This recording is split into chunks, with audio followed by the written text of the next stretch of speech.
Supreme court में आज अतीक अशरफ को लेकर के बड़ी सुनवाई होने वाली थी, जिसके लिए हम लोग रवाना हो रहे थे। पर उससे पहले ही सुप्रीम कोर्ट में बड़ा जजमेंट दिया गया है, जहां जबरदस्त तरीके से उत्तर प्रदेश सरकार और पुलिस प्रशासन को ये फटकार लगाई है और कई बड़े सवाल अतीक अशरफ को लेकर के सुप्रीम कोर्ट के जजों द्वारा दागे गए हैं।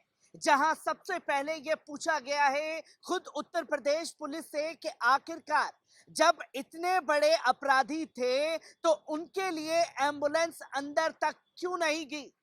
और दूसरा सवाल पूछा गया है कि इतना लंबा वक्त क्यों लगा और क्यों अतीक अशरफ की परेड कराई जा रही थी।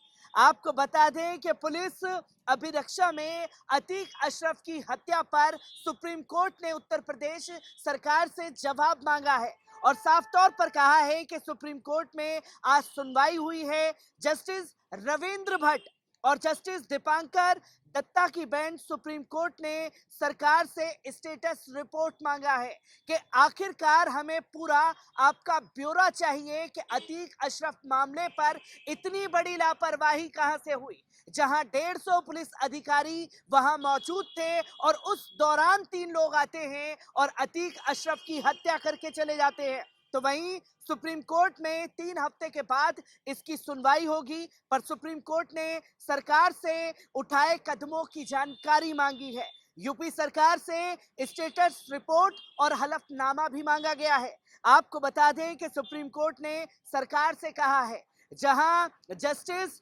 बीएस चौहान की रिपोर्ट के आधार पर क्या कदम उठाया गया, क्योंकि जब विकास दुबे की हत्या की गई थी एनकाउंटर के दौरान, तभी एक स्टेटस रिपोर्ट तैयार की गई थी। जिस तरीके से आप लोग एनकाउंटर कर रहे हैं उसके लिए जांच कमेटी थी, उस जांच कमेटी के आधार पर आपने कार्य क्यों नहीं किया। तो वहीं विकास दुबे एनकाउंटर की जांच के लिए भी बना था ये आरोप। तो वहीं आपको बता दें कि सुप्रीम कोर्ट ने यूपी सरकार से जवाब मांगा है, मेडिकल के लिए एम्बुलेंस गेट के अंदर क्यों नहीं थी। जहां पहले ही हमने कई सुप्रीम कोर्ट के वकीलों से बात करके ये आप लोगों को बताया था कि साफ तौर पर सवाल खड़े हो रहे थे कि स्टेटस रिपोर्ट मांगी गई थी, आप क्यों उन्हें इतनी लंबी परेड कराते हुए लेकर के गए। अगर अतीक अशरफ ने बेचैनी की बात कही थी तो एम्बुलेंस के जरिए आप ले जा सकते थे, पर सबसे पहले जो अधिकार है, खासतौर पर जो कैद में कैदी हैं, उन लोगों के लिए सबसे पहले संविधान ने अधिकार दिए हैं कि अगर किसी की तबीयत खराब हुई है तो उसके लिए आप डॉक्टर को अंदर ले जा सकते थे, पर आपने यहां ऐसा कुछ नहीं किया। तो वहीं अतीक का परेड क्यों करवाया जा रहा था, इतनी लंबी वॉक क्यों कराई जा रही थी, मीडिया को इन्वॉल्वेशन कहां से थी, ये तमाम जानकारी जो है सुप्रीम कोर्ट ने मांगी है। पर सुप्रीम कोर्ट में अब यूपी सरकार को जवाब देना होगा। पर यहां ये देखने वाली बात है कि सुप्रीम कोर्ट किस तरीके से अपने जवाब तैयार करके यूपी सरकार में द्वारा भेजा जाएगा, क्योंकि यहां कई सारे सवाल जो है पहले ही खड़े कर दिए गए थे और ये साफ तौर पर पूछा गया कि एम्बुलेंस से सीधा अस्पताल क्यों नहीं लाया गया। और अतीक अशरफ जब लाइव उनका मर्डर किया गया तो वो बिल्कुल ठीक ठाक दिख रहे थे, पर ये रात के अंधेरे में ले जाने की आप लोगों को जरूरत क्यों पड़ी।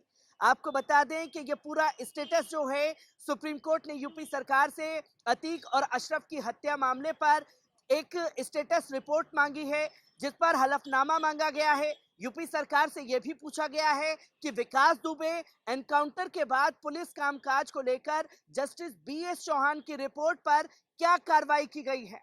हमने ये घटना टीवी पर देखी है, खुद जज ने ये बताया कि हमने ये जो लाइव हत्या का कांड का जिक्र चढ़ा वो पूरी दुनिया ने देखा है और उस वक्त हम लोग भी टीवी के आगे बने हुए थे जब ये हत्या की गई है। और दोनों को अस्पताल में सीधे एम्बुलेंस से क्यों नहीं लाया गया। टीवी पर देखने के बाद जो मन में सवाल जजों के उस दौरान आया तो उन्होंने साफ तौर पर पूछा कि एम्बुलेंस कहां थी, पुलिस गाड़ी में क्यों लाया गया।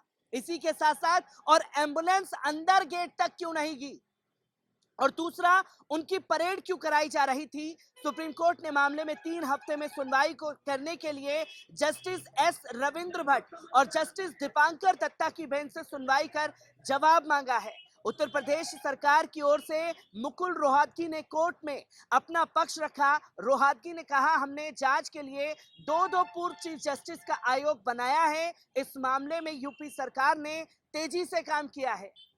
यहां जब कहा गया यूपी सरकार के वकील द्वारा कि हमने जांच कमेटी बैठाई है, दो रिटायर्ड जजों से हम इसकी जांच करवा रहे हैं, तो ये पूछा गया सवाल जजों द्वारा कि जांच कमेटी हत्याकांड के बाद बैठाने का मतलब क्या है? आपने लापरवाही क्यों बरती? ये सबसे बड़ा सवाल खड़ा होता है। और बार बार ये दिखाया जा रहा था टीवी चैनल के जरिए कि उनकी हत्या हो सकती है। इस बात का भी जिक्र जो है जजों ने खास तौर पर किया है। पर अतीक और अशरफ की पुलिस कस्टडी में हत्या की जांच की मांग को लेकर सुप्रीम कोर्ट ने जनहित याचिका दाखिल की गई थी। जनहित याचिका में सुप्रीम कोर्ट के रिटायर्ड जज की निगरानी में जांच की मांग की गई थी, जो कि योगी सरकार ने तुरंत इसकी जांच कमेटी बैठाई। वहीं वकील विशाल तिवारी ने सुप्रीम कोर्ट में याचिका दाखिल कर 2017 से उत्तर प्रदेश में अब तक हुए 183 एनकाउंटर का भी मांग की है, जहां जांच के सुप्रीम कोर्ट के रिटायर्ड जज की निगरानी के एक्सपर्ट कमेटी से कराने की मांग की गई है। तो वहीं अतीक अशरफ को लेकर के जिस तरीके का बवंडर काटा गया, क्योंकि इससे पहले एनएचआरसी की रिपोर्ट में ये साफ तौर पर सवाल उठाए थे और उनके द्वारा ये पीआईएल डाली गई थी।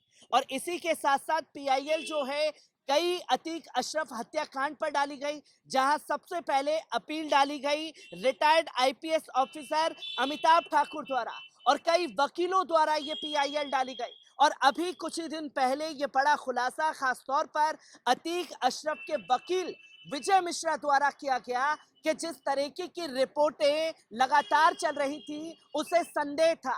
और ये संदेह इसलिए भी बढ़ा क्योंकि हम लगातार देख रहे थे कि एक प्रोपेगेंडा चलाया जा रहा था। और अब उस बंद लिफाफे का जिक्र भी चलेगा, जहां अशरफ ने ठीक हत्याकांड से 10 दिन पहले मीडिया कर्मियों से कहा था कि एक बड़े पुलिस अधिकारी द्वारा धमकी दी गई है।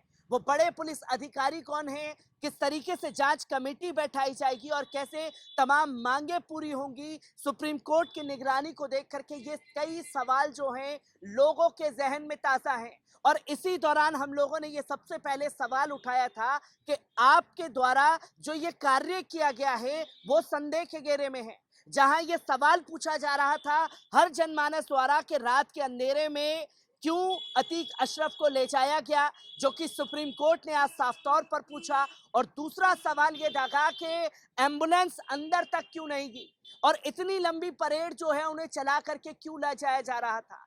इसी तमाम चीजों को लेकर के सुप्रीम कोर्ट किस तरीके से संज्ञान लेगा, हर एक रिपोर्ट आपके साथ साझा करते रहेंगे। दीजिए इजाजत, शुक्रिया।